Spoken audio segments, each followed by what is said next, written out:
आज हम लोग देखने वाले हैं लिमिटेड लाइबिलिटी पार्टनरशिप जो हमारा कंटिन्यू हो रहा है उसमें से पार्टनर्स एंड देयर रिलेशन। ठीक है, हमने पुराने वीडियो में पूरी चीज़ें देखे कि लिमिटेड लाइबिलिटी पार्टनरशिप क्या है, उसका डेफिनेशन क्या है, उसके इम्पोर्टेंस क्या है, उसके स्पेसिफिक फीचर्स क्या है, उसमें क्या बेनिफिट है, किस लिए फॉर्म हुआ, कौन से ईयर में फॉर्म हुआ। अब ये वाले वीडियो में हम देख रहे हैं कि पार्टनर्स और उनका रिलेशन क्या है, आपस का उनका कनेक्शन क्या है। ठीक है, अब पूरा शुरू करने से पहले सबसे इम्पोर्टेंट यहाँ पे रिपीटेड वो पॉइंट बार बार आएगा, तो मैं उसको एक जनरल वे में बता रही कि सबसे इम्पॉर्टेंट और कॉमन पॉइंट यहाँ पे ये है कि हर पार्टनर का रिलेशन आपस में खुद में आपस में और एलएलपी के साथ उसके एग्रीमेंट से रिलेटेड रहता। ठीक है, जो भी एग्रीमेंट वहाँ पे एलएलपी का बनेगा फॉर्मेशन के टाइम पे, उस एग्रीमेंट के हिसाब से बनाए हुए रूल्स एंड रेगुलेशन के हिसाब से हर पार्टनर को एक दूसरे के साथ और एलएलपी के साथ रहना है। ठीक है, एक जनरल अंडरस्टैंडिंग के लिए एक जनरल शॉर्ट में मैं बता रही। अब डिटेल में तुम्हारे मॉड्यूल के हिसाब से लॉ के वर्ड्स क्या है वो हिसाब से भी हम नीचे देख लेंगे। बट अगर ज़्यादा तुमको याद नहीं भी आ रहा तो ये इतनी चीज़ें याद रखो कि एग्रीमेंट बहुत इंपॉर्टेंट है और एग्रीमेंट डोमिनेट करेगा रिलेशन। ठीक है, अब देखो first point, relationship of partner section 23 में दिया हुआ है। ठीक है, पार्टनर्स का आपस का जो रिलेशन है, अगर एक पार्टनर है अगर छोड़ के जा रहा तो ये पूरे सिचुएशन 23, 24, 25 ये सेक्शंस में दिया हुआ है।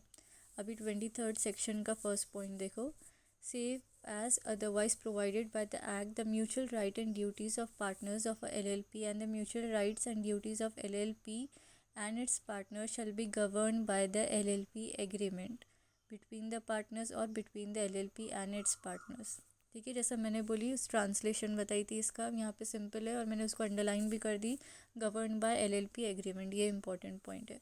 सेकंड में भी घुमा फिरा के उसी चीज़ को बोला हुआ है थोड़े अलग तरीके से। देखो, the LLP agreement and any changes, if any, made therein shall be led with the registrar in such form, manner and accompanied by such fees as may be prescribed। अब ऊपर जो भी हम चेंजेस करना चाह रहे हैं एग्रीमेंट में वो हमको रजिस्ट्रार के पास जाके बताना पड़ेगा और उससे पूछना पड़ेगा और उसकी जो भी उसकी फ़ीस है वो हिसाब से अपडेट करना पड़ेगा। अब थर्ड पॉइंट देखो, an agreement in writing made before the incorporation of LLP between the persons who subscribes their name to the incorporation document may impose obligation on the LLP provided such agreement is ratified by all the partners after the incorporation of the LLP। अब यहाँ पे ये बोल रहा है ये जो relation का इनका एग्रीमेंट है ना, तो ये एग्रीमेंट ये बनता कब, इनकॉर्पोरेशन से पहले, इनकॉर्पोरेशन के टाइम पे ज़रूरी है। इसके अंदर सब्सक्राइबर्स कौन है, जैसे हमने कंपनीज एक्ट में देखे थे कि मेमोरेंडम के सब्सक्राइबर्स रहते हैं, हमको मिनिमम 7 सब्सक्राइबर्स चाहिए कंपनीज एक्ट के लिए। सब्सक्राइबर्स वहाँ पे भी क्या मतलब था, जो फाउंडर्स थे, जो कंपनी के स्टार्ट से कंपनी के मेंबर्स थे, उनके नाम उस एग्रीमेंट में होने चाहिए। यहाँ पे भी जो हमारे डेसिग्नेटेड पार्टनर्स है, जो हमारे सब्सक्राइबर्स है, जो हमारे ओरिजिनल पार्टनर्स है फर्स्ट, तो वो लोगों को हम सब्सक्राइबर्स बोलेंगे। तो उन लोगों ने मिलके ये एग्रीमेंट बनाए होंगे। तो ये जो एग्रीमेंट बन रहा है ये एग्रीमेंट हमारा एलएलपी का इम्पोर्टेंट है, और उसमें अगर हम चेंजेस चाह रहे या उसमें हम रेस्ट्रिक्शंस डाल रहे या अगर उसमें हम ऑब्लिगेशंस डालना चाह रहे पार्टनर्स का एक दूसरे के ऊपर, तो उसमें सारे पार्टनर्स की कंसेंट होना ज़रूरी है। ठीक है, और अगर ओरिजिनल वक्त पे जो एग्रीमेंट बना था उसमें आगे चल के चेंजेस करना चाह रहे तो सारे पार्टनर्स मिलके चेंजेस भी कर सकते। लास्ट वाला पॉइंट देख लो, लास्ट वाला पॉइंट क्या बोल रहा है, अगर हमारे पास एग्रीमेंट बना ही नहीं था, ठीक है, अगर हमने एग्रीमेंट नहीं बनाए थे, आपस में एग्रीमेंट नहीं था, ऐसा होता नहीं, बट अगर एग्रीमेंट में ये पॉइंट्स एब्सेंट है, ठीक है, म्यूचुअल राइट्स एंड ड्यूटीज़ के, तो उस सिचुएशन में एलएलपी के पार्टनर्स क्या करेंगे। तो इस सिचुएशन में लास्ट लाइन्स देख लो, the partners shall be determined by the provisions relating to that matter as are set out in the first schedule. Limited liability partnership act जो बनाया हुआ है तो उसको कुछ स्केड्यूल्स में डिवाइड किया हुआ है, क्लासिफाई किया हुआ है, मतलब उसको स्केड्यूल्स में डाल के उन्होंने इजी कर दी कि ये स्केड्यूल में ये चीज़ है, वो उसमें वो है, उसके थर्ड में ये रूल्स है, उस तरीके से 4 स्केड्यूल्स है उसके। तो जो फर्स्ट शेड्यूल है वो पार्टनर्स और उनके आपस के रिलेशन के बारे में डिटेल रूल्स एंड रेगुलेशंस उसमें बताया हुआ है गाइडेंस के लिए, तो अगर एग्रीमेंट के अंदर हमने स्पेसिफिक कोई points mutual rights and duties के नहीं मेंशन करे तो फिर वो वाले रूल्स लागू होंगे। लेकिन अगर ऑलरेडी हमने एग्रीमेंट बना दिए तो एग्रीमेंट को हम प्रियोरिटी देंगे, ठीक है। लेकिन इसकी एक ही शर्त है कि वो लीगल होना चाहिए, इलीगल चीज़ें नहीं होना चाहिए, इमोरल इनएथिकल चीज़ें नहीं होनी चाहिए। वही होना चाहिए जो बिज़नेस के और सोसाइटी के फेवर में हो, ठीक है। आई होप यहाँ तक समझ में आ रहा। अब आगे का देखो, सीसेशन ऑफ पार्टनरशिप इंटरेस्ट। इसका मतलब ये है कि हमारा पार्टनरशिप का इंटरेस्ट ख़त्म हो जा रहा। अब पार्टनरशिप का इंटरेस्ट ख़त्म हो रहा इन द सेंस कि जो पार्टनर था या तो वो छोड़ के जा रहा, या तो उसकी डेथ हो गई, या तो वो disqualified to be a partner हो गया, या वहाँ पे वो खुद से अपनी मर्ज़ी से छोड़ के जाना चाह रहा।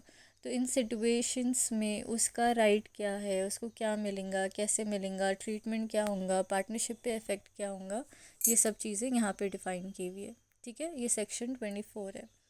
अब देखो वहाँ पे मैं रीड कर रही first point. A person may cease to be a partner of a LLP in accordance with an agreement with the other partners, or in the absence of agreement with other partners as to cessation of being a partner, by giving a notice in writing of not less than 30 days to the other partner of his intention to resign as a partner. ये पूरी line को अगर तुमको याद रखना है तो एक सिंपल वर्ड्स में इतना याद रखो, एग्रीमेंट जैसा बताएंगा उस तरीके से हमारा कैंसिलेशन या एंडिंग ऑफ पार्टनर्स होगा, रिलेशन होगा। और नोटिस देना पड़ेगा 30 डेज़ राइटिंग में हर पार्टनर को इंटेंशन बताने के लिए कि मैं छोड़ के जाना चाह रहा, ठीक है। अब सेकंड पॉइंट देखो, a person shall ceases to be a partner of a LLP। अब यहाँ पे ये 3 सिचुएशंस में ऑटोमेटिक वो पार्टनरशिप से एंड हो जा रहा, उसका रिलेशन एंड हो रहा, ठीक है। कौन सा है फर्स्ट पॉइंट, डेथ और डिसोल्यूशन ऑफ LLP। अब यहाँ पे या तो पर्सन की डेथ हो रही या पार्टनरशिप डिसॉल्व हो जा रहा, तो दोनों ही सिचुएशन में कॉमन सेंस की बात है, उनका इंटरेस्ट ख़त्म हो गया। सेकेंड सिचुएशन में if he is declared to be of unsound mind by a competent court, ये हमने पहले भी देखे डिस्क्वालिफिकेशन से दोनों पॉइंट बाकी के, मतलब अब वो डिस्क्वालीफाई हो गया, वो इस केपेबल ही नहीं है कि वो वहाँ पे डिसीजन ले सके या इन्वॉल्व हो सके, तो उस सिचुएशन में एक उसको हम निकाल देंगे, मतलब वो अपने आप निकल जा रहा। और तीसरी सिचुएशन, कोर्ट ने डिक्लेयर कर दिया कि वो इंसॉल्वेंट है, और एक इंसॉल्वेंट पर्सन को हम पोजीशंस होल्ड नहीं कर सकते, ठीक है, वो कोई बड़ी पोजीशन होल्ड नहीं कर सकता, तो पार्टनरशिप LLP के अंदर वो पार्टनर नहीं रह सकता अगर वो इंसॉल्वेंट हो गया, तो उसका वहाँ पे मेंबरशिप या उसकी वहाँ पे पार्टनरशिप एंड हो जाएंगी, ठीक है। आई होप यहाँ पे क्लियर है। अब ये वाला पॉइंट देखो, मैंने वहाँ पे एक सिंबल के साथ जो बताई, where a partner of LLP ceases to be a partner unless otherwise provided in the LLP agreement, the former partner or a person entitled to his share in consequence of death or insolvency of the former partner shall be entitled to receive from the LLP। अब ये point क्या बता रहा है यहाँ पे कि जो हमारा LLP के अंदर का पार्टनर था, जो अब या तो इंसॉल्वेंट हो गया, या तो उसकी डेथ हो गई, या अनसाउंड माइंड का हो गया, तो वो तो ख़त्म हो जा रहा, उसका इंटरेस्ट ख़त्म हो जा रहा, ठीक है, उसमें नो डाउट। लेकिन उसका जो हिस्सा है, या उसका जो शेयर है, या उसका जो प्रॉफिट है, या उसका जो कैपिटल है जो उसको मिलना चाहिए, वो किसको मिलेगा, तो वो उसके लीगल हायर को मिलेगा या उसके लीगल रिप्रेजेंटेटिव को मिलेगा। फर्स्ट ऑफ ऑल मिलेगा, ये बात याद रखो। फिर क्या और कैसा मिलेगा, वो नीचे 2 पॉइंट्स दिए हुए देखो अभी।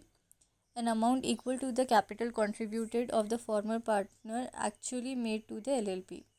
ओरिजिनली जितना उसने कैपिटल लेके आया था, जितना भी उसका कंट्रीब्यूशन इन कैपिटल था, वो पूरा का पूरा उसके लीगल हायर या लीगल रिप्रेजेंटेटिव को ट्रांसफ़र हो जाएगा।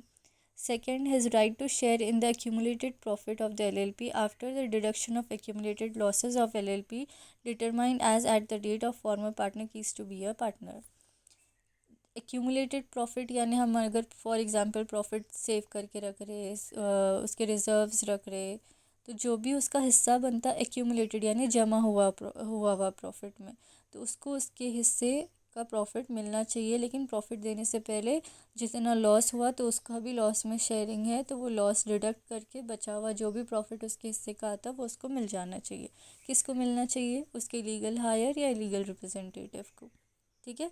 अब वहाँ पे लास्ट पॉइंट देखो, an LLP shall where a person becomes or ceases to be a partner lodge a notice with the registrar within 30 days from the date he becomes or ceases to be a partner.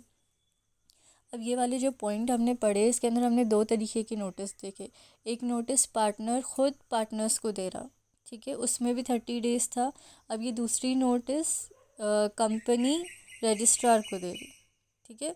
अब ये काम company भी कर सकती या खुद वो इंसान भी कर सकता, लेकिन ज़िम्मेदारी ये कंपनी के ऊपर है, मतलब एलएलपी के ऊपर है कि अगर उनके कंपोजिशन में से कोई पार्टनर छोड़ के जा रहा या वो निकल जा रहा या उसकी पार्टनरशिप एलएलपी में एंड हो रही तो रजिस्ट्रार को भी इन्फॉर्म करना है। लेकिन कितने दिन में इन्फॉर्म करना है? जिस दिन उसने नोटिस दे दिया उसके 30 days के अंदर वहाँ पर इन्फॉर्म करना है, ठीक है।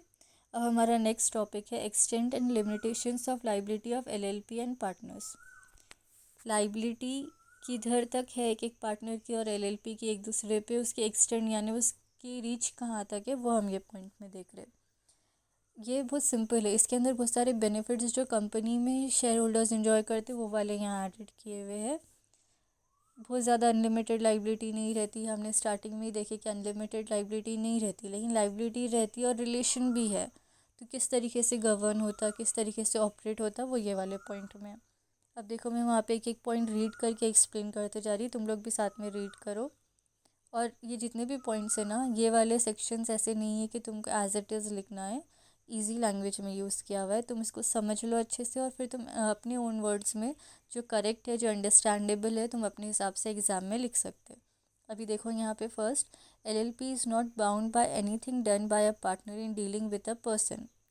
फर्स्ट लाइन क्या बोल रहा है कि एलएलपी बाउंड नहीं है। बाउंड नहीं है का मतलब ये है कि एक पार्टनर जो भी कर रहा, जो भी एक्टिविटी कर रहा, जो भी रिलेशन या जो भी ट्रांजैक्शन कर रहा, उसके एक्ट के वजह से एलएलपी पे कोई ख़तरा नहीं आता। कब नहीं आता? इफ़ वहाँ पे छोटा सा इफ़ दिया हुआ है, देखो तो ये कब नहीं आता, तो ये पूरे पॉइंट से कि अगर ऐसे ऐसे सिचुएशन है तो पार्टनर खुद पर्सनली लाइबल है, एलएलपी का कुछ लेना देना नहीं है। तब कौन सी सिचुएशन है? The partner in fact has no authority to act for LLP in doing a particular act. उसने ऐसा कोई एक्ट करा जिसकी उसको अथॉरिटी नहीं मिली हुई थी एलएलपी से, तो इस सिचुएशन में जो भी वो एक्ट कर रहा है उसकी लाइबिलिटी उसकी खुद की है, ना कि एलएलपी की। सेकंड देखो यहाँ पे, the person knows that he has no authority or does not knows or believes him to be a partner of the LLP. अब यहाँ पे ये चीज़ बोल रहा है कि जो पार्टनर है उसके पास अथॉरिटी नहीं है, उसको ये मालूम नहीं है कि वो पार्टनर नहीं है, does not know or believes him to be a partner. उसको मालूम नहीं है और वो समझ ले रहा है कि वो खुद पार्टनर है और वो एक्टिविटी कर ले रहा, मतलब क्या हो रहा है, उसके पास अथॉरिटी नहीं है, लेकिन उसको लग रहा है उसको अथॉरिटी मिली हुई है, तो उसके लगने से तो अथॉरिटी दे नहीं सकते। तो इस सिचुएशन में भी एलएलपी लाइबल नहीं है, वो उसकी खुद की गलती है।